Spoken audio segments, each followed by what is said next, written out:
Hello, viewers, and welcome to another episode of Reminiscences. Our guest today, Alhaji Garba Adamu Gumel, has been in public service for nearly 60 years.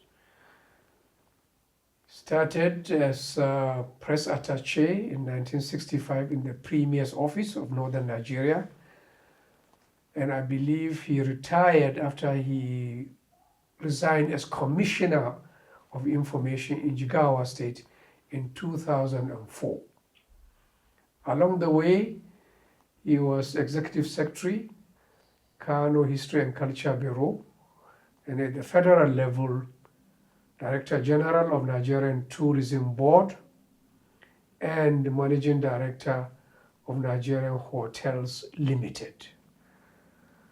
Alhaji Garba, welcome to the program. And let me start by asking about your early days. Well, it's primary school education. That's right. In Gumel and Hadejia. And of course, Barewa College Zaria, 1960. Brief work in Ministry of Information, Northern Nigeria, and then proceeded to Great Britain to read journalism.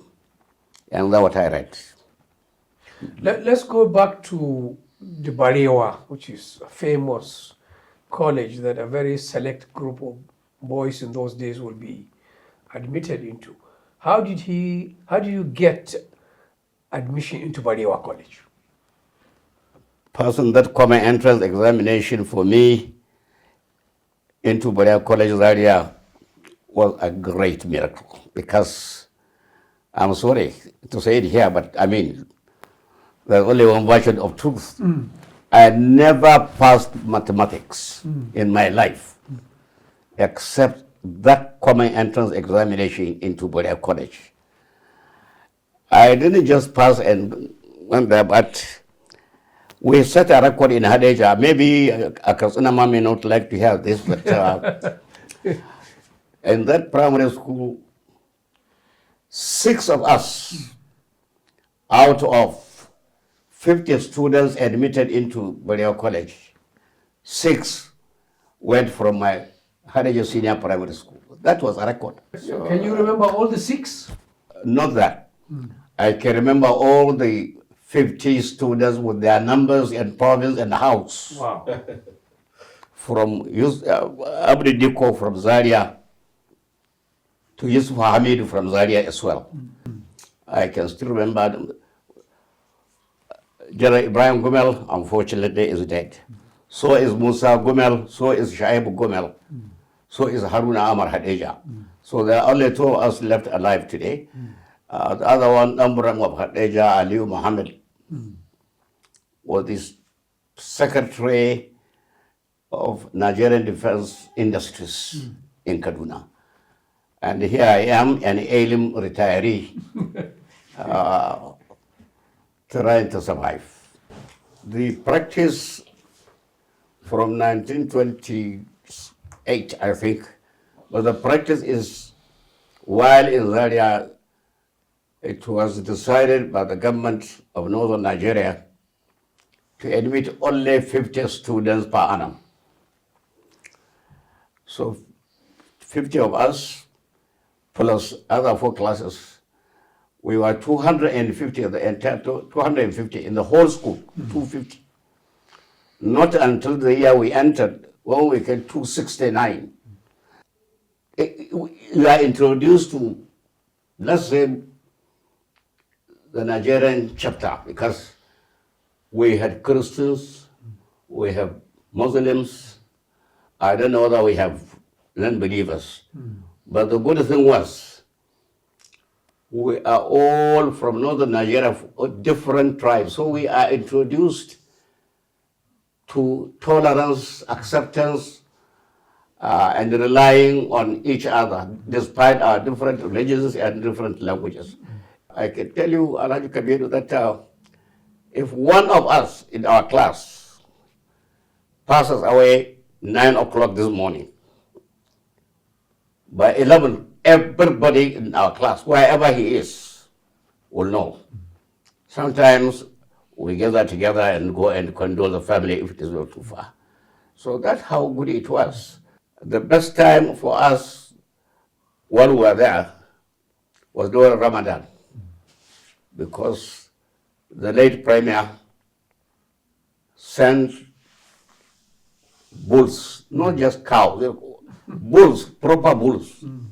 And these are prepared for us, and were giving extra bananas, pineapple, and one powder, I think amama.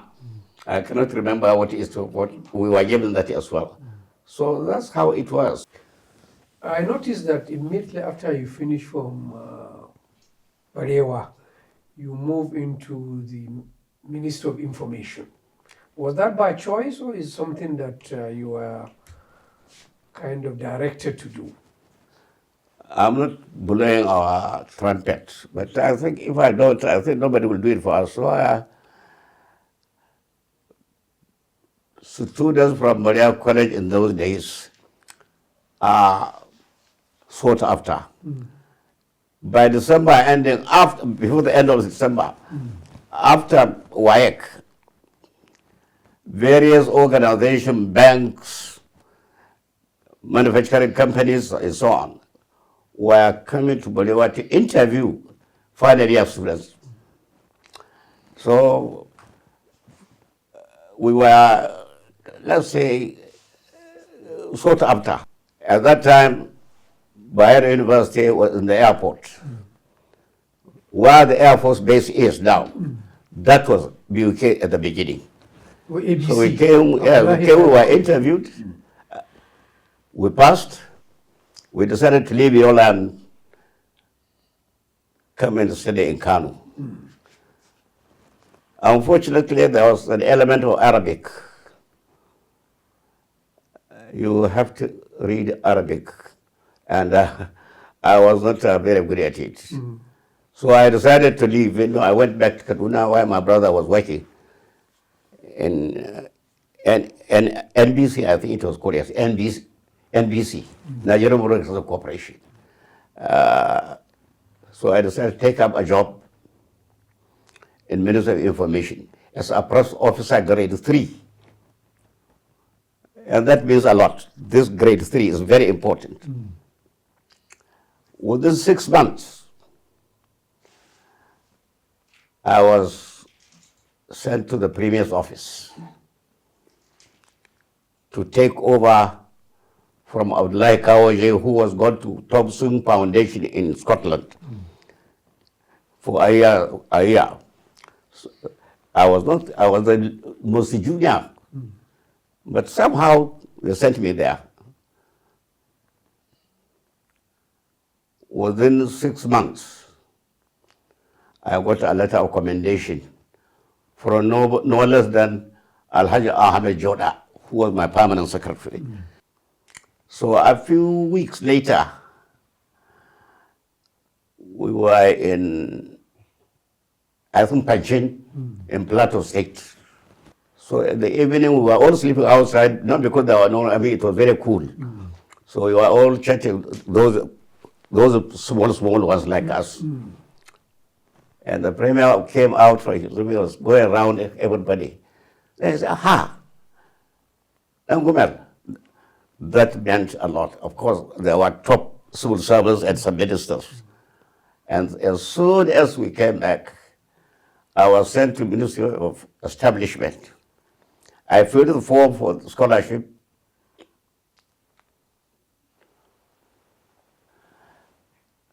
We then went to, I think, somewhere in Plateau State.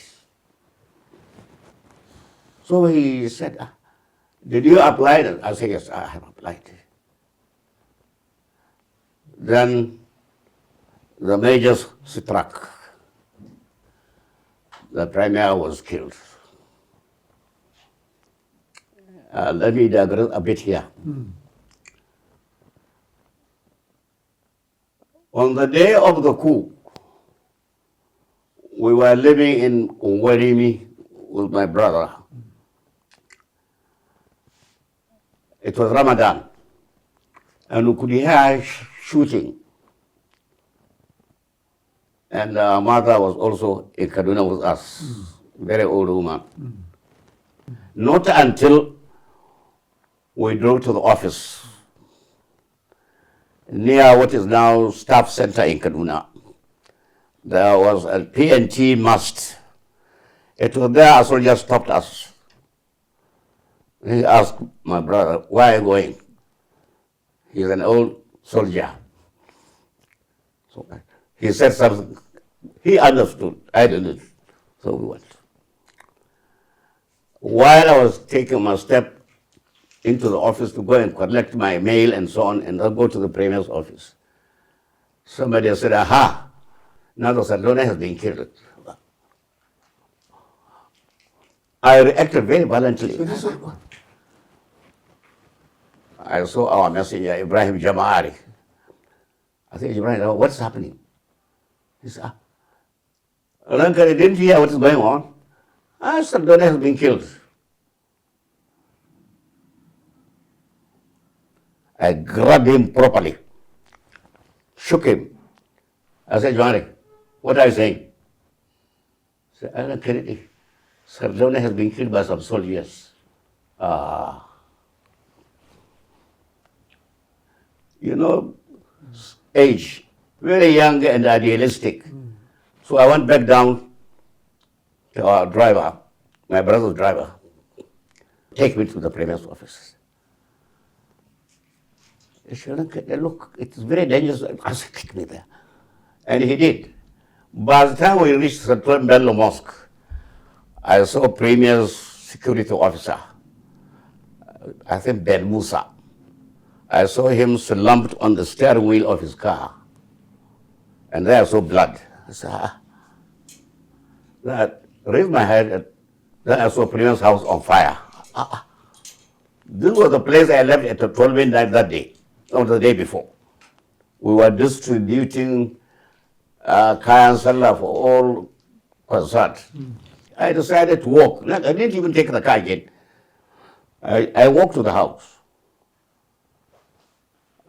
The police I said good night to a few hours ago, they were all shot dead, they were all lying. I said, so this is true. So suddenly out of nowhere from the guest house, Abu Bakr came out. Abu Bakr was the DO in Hadejia, and there were political crises in Hadejia Emirate. So he came to bring a security report to the headquarters. They said, Garba, go inside, go and see. Then I saw the Premier. This right hand was in his back. Here, where the heart is, blood. Insects and so on were chewing blood, his blood. I didn't pray, to be honest. You know, I said I was very young. I said something that I will never say again. Went back. I went and told my brother the detail what I saw. So he took me to Magaji Dambata, from Magaji Dambata to Ahmed Yoda. Said, Garba, what is happening? What did you see? I said, this. Of course, we went for the burial prayer.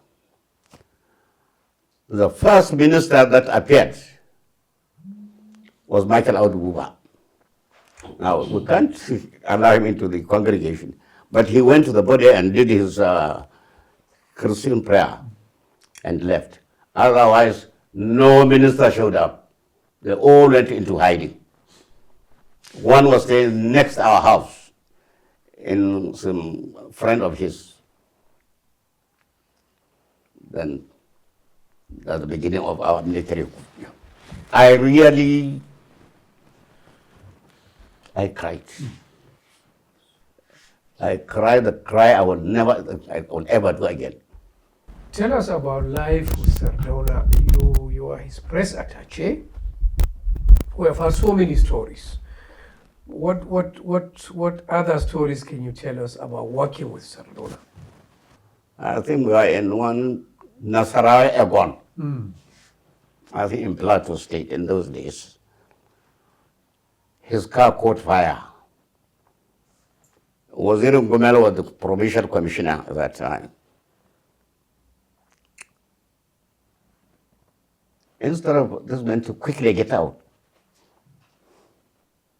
he just sat down there like a stone, looking at the fire coming from the bonnet. Not until somebody, I used to see him, I think he's gone. One security man wanted, see how huge he brought him out. But I think the humanitarian exposure of the Prema was that every man counts. Because when our college did very badly, I think 1962, we had a very, very, very low percentage of passing. That annoyed that man. Of course, we never knew him, so we only see him when he comes to school. But that day, he said every secondary school, government secondary school, must send 2 students to Barewa College. He is going to give a speech. And he really gave us, it was a speech. And he said, among other many things, that we are privileged to have been admitted into this college. We are not necessarily the best. He is very disappointed. And they could replace us with other students without any difficulty. I am again ashamed my alma mater did so badly. We thought as students the principal was going to be dismissed on the spot because 2 months earlier, the son of the prime minister, the son of the most senior minister in the cabinet, were dismissed from the school. So we say, maybe this man took his whiskey or something and he started doing this. When they said the premier was coming, we say, this man now will know that he has gone beyond his limit. The premier came and said, those boys who had been dismissed, I declare now and here, they have been dismissed. Not only that, no voluntary secondary school will admit them as long as they get £1 a year as grant from the government of Northern Nigeria. And after all this, he said, if you look at behind me here, these are all my ministers. Only 2 didn't go to this college. All were old boys from Barewa College. All of them. Let me warn you. Next results. If no improvement, maybe we'll close the college. We can't stand this indiscipline. And of course, the 2 bulls came for the students. They were given 2. After all the hajj, he gave us 2 bulls. And of course, the following year, we were in Form 4. The following year examination was, I think, 87%. So after the death of Sardauna, were you worried that the scholarship to take you to England would not come through? You see, Alhaji Kabir, this is one good thing about reliability of individuals in person. After Sardauna's death and Hassan Katsina was made governor of Northern Group of Provinces. That's what they were called. That the whole Northern Nigeria was called Northern Group of Provinces. Again, I was posted to Hassan Katsina. And we were in Jos again. We were in Jos. One call came from scholarship board in Kaduna to provincial secretary's office that I should come back to Kaduna and go to Kano airport and go to England. That my scholarship has been secured, school has been secured, PE, school fees were paid, and booking was made. So there was this small aircraft, I think a Sky Servant. So Hassan said that you take me to Kaduna, from there pack my things and take me to Kaduna, come back to Jos. And they were processing this in despite Sardauna's death. Can you compare working with the Sardauna and working with General Hassan? This is a military guy, and this is a well-known civilian. Like I said, I was a very junior officer. Not only a junior officer. We don't hear much. We see a lot. But these are two separate organizations. This man came from the military. This came from traditional leadership. But to me, they both treated me like the last child. Because I was really small for a secondary school, barely 19 or so. So I don't know, but the aspiration for northern Nigeria and ambitions for development, I think you don't compare Sardauna with anybody. We are not belittling anybody, but like he said himself, he would rather die in the service of northern Nigeria. And all the other premiers, in the other 3 regions, and they are all struggling to develop their local entity. And they did this, and I think it would be very unfair to anybody else to compare with the Sardauna. He has his time, and they have their time. And they have their plan, and he has their plan, and we saw his plans. Let me say this. When you look at the entire cabinet, Sardauna's cabinet, nobody, I repeat, nobody has more than 1 car and is alone. They were paying. I have the tragedy and the dishonor of paying Levantis and other companies because they were harassing the minister in their various villages. The balance of the money. At that time, I was in Hassan Katrina's office. Now, suddenly you found yourself in England from 1967, I believe. I mean, the scholarship came through. Tell us about life in England for a young man like you. Was it a shock? I had never been to London before. I don't even know where I was going to stay. But I overheard our bosses talking about Hans Crescent. Hans Crescent. Number 1 Hans Crescent. I don't know where it is. So. Hello? But the first thing was, while going to the city, I saw a sign of one of those cleansing elements. And another, I think, anti-acid. I was thinking about it. Oh, so now I'm in London. So this is why they make this, they take it. I felt so excited. This is the London School of Journalism, right? I think there were some workers in NUJ BUJ, British Union of Journalists.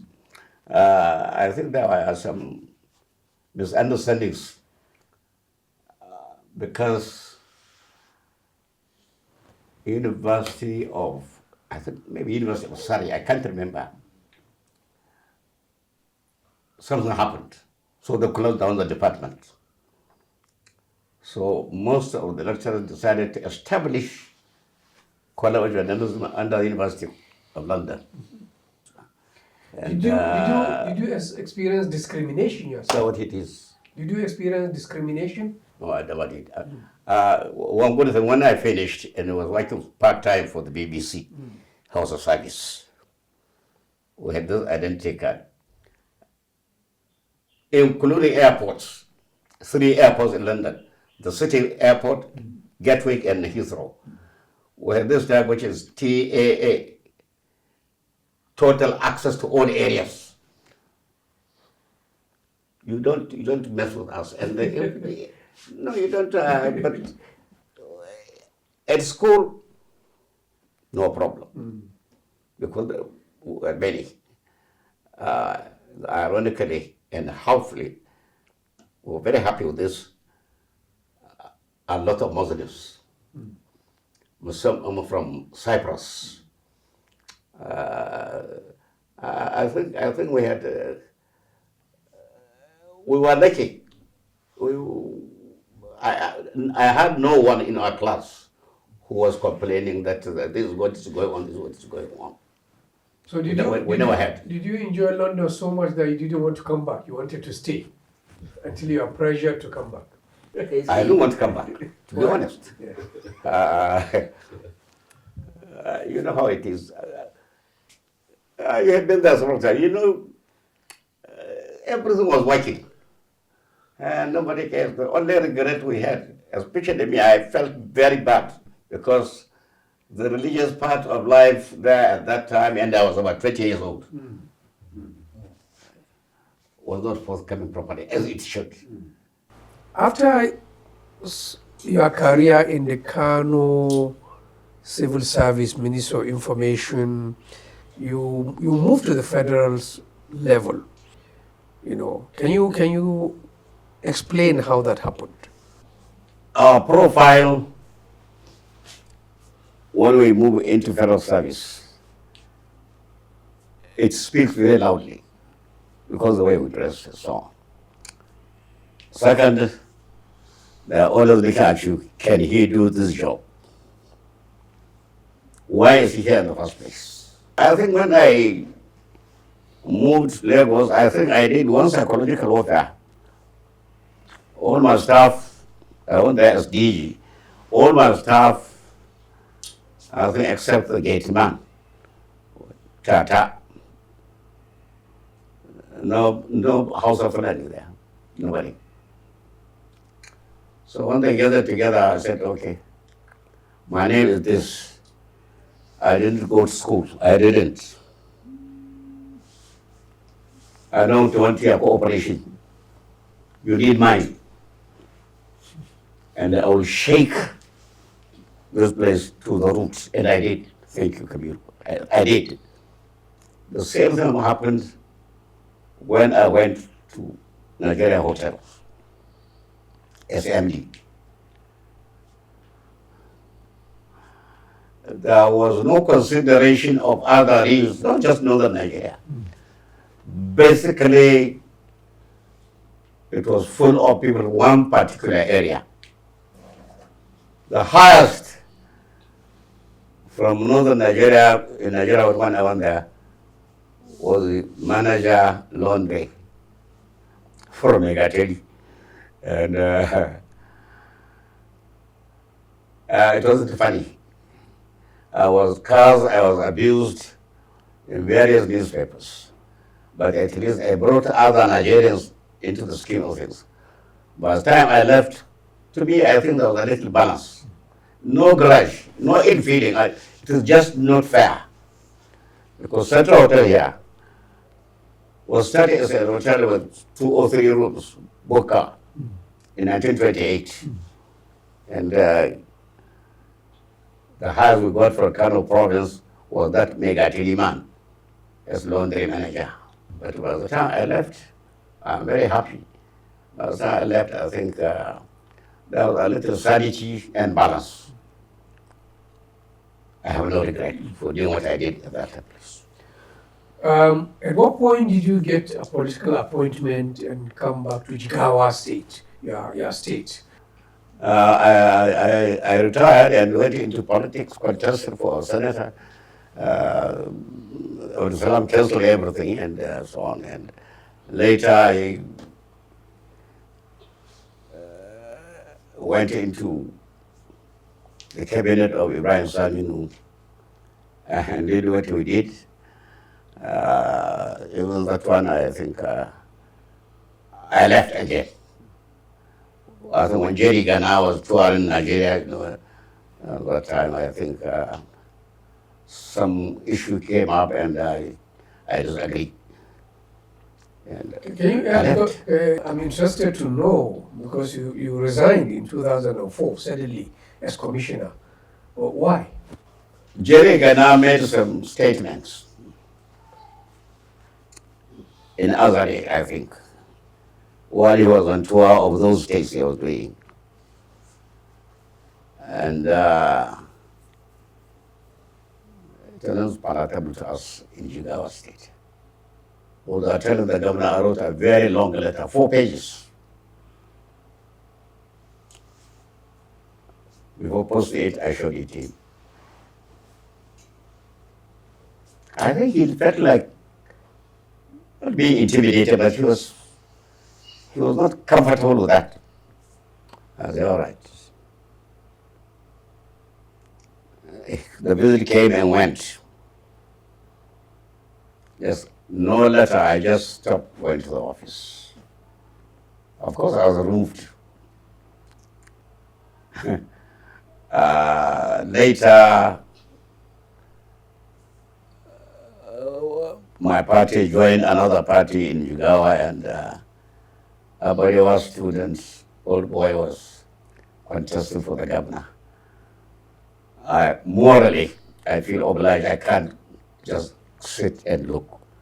I decided to participate. And after he won, I never went back to Dutse. To this time I'm talking. And I have no regret about that. I have my very intimate reasons. Maybe the governor knew, maybe he didn't. But I have no regret. I will never go back there. I was very disappointed, Kabir. I was very disappointed by the government at that time. Is it your general experience that governments don't really work in Nigeria after what you have seen? I am not aligned to anybody. I think in some cases they work. I'm not a member of the party that I'm going to mention, nor am I a member of any other party. But to me, the governor of Borno State, I think, to me, to choose a hero, I would pick that one. I was even wondering whether I should go and meet him and tell him on his face that he's doing a good job.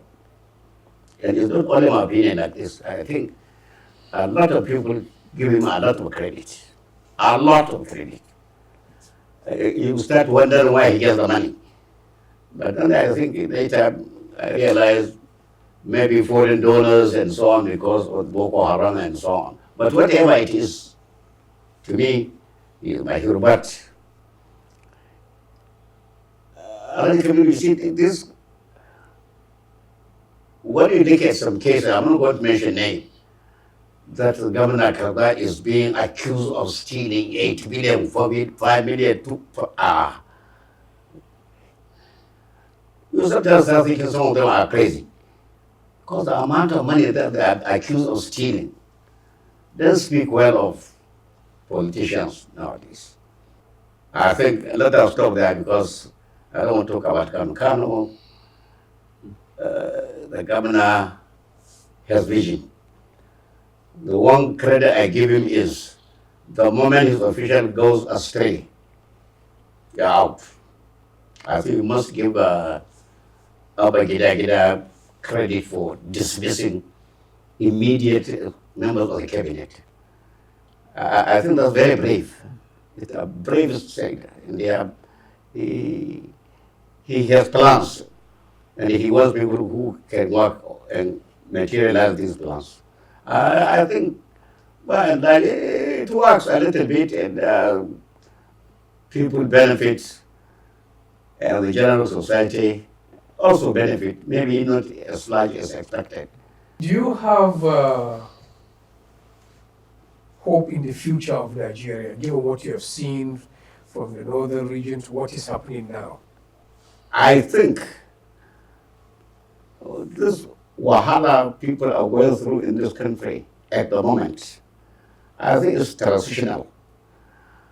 I think we'll reach a stage where we'll tell ourselves, hey, let's all sit down and talk properly and do things that will benefit. It is very painful and it will come. People will feel more pain from this. But at the end of the day, I think we'll tell ourselves the truth and do the right thing. But get a mandate. To get a mandate to run this country must be decentralized. It is a decentralized mandate. I hope, I pray this country will come around this wahala and move forward. We have not scratched the surface yet of our natural resources.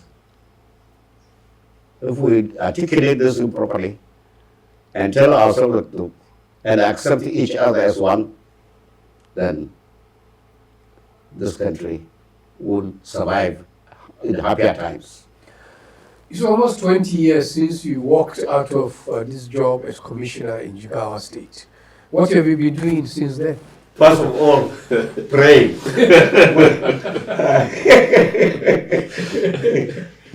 First of all, no, on a serious note, I tried farming. It didn't work. It cannot work. Representative farming, I think, is the stupidest thing that somebody would do. I am a victim. I burnt my fingers and I stopped. I tried importation of vehicles. That one didn't work either. I tried contracts. Not only didn't work, they chopped my money. I got only 2 jobs and I never finished anyone because the money was not there. I was not given the money. I am not poor, I am not rich, I am not hungry, and I will never be hungry. Because I am happy where I am. Friends do come, I also go to friends and we chat. All this question of expensive food items and so on, I am not a party to it.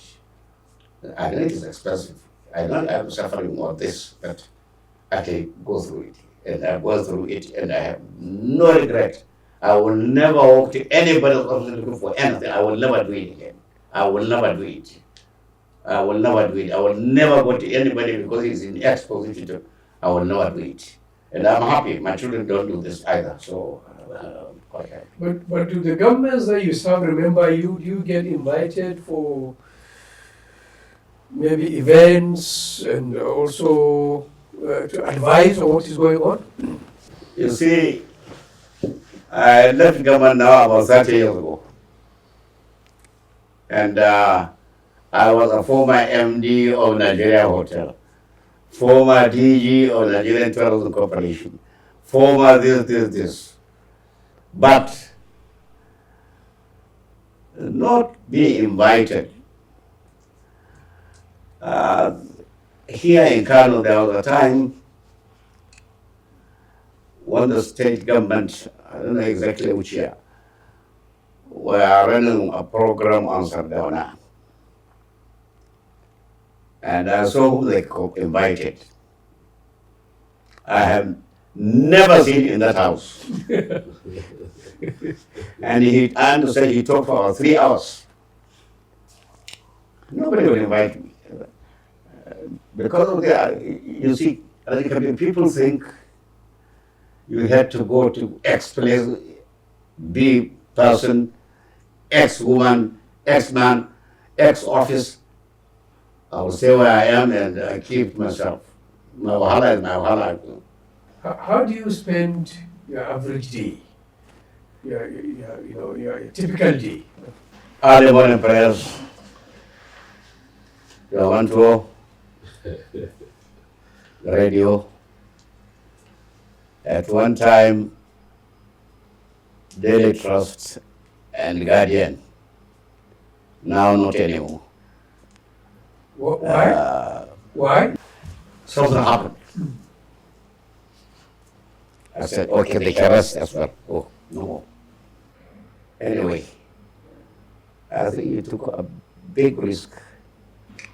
I don't know your representation in the South in terms of sales, but I think you took a big risk and it paid. Thank you. It paid. Tell us about your family life. At what point during all this life of adventure did you settle down? Did you see this program? The Many Wives of Patrick. It's in England, they were doing it. I'm not sure they were. No. Now this program, The Many Wives of Patrick, I think ITN. That's me. The agony of it is 3, 4 wives of mine died, including my first wife. And maybe I was trying to replace that first woman.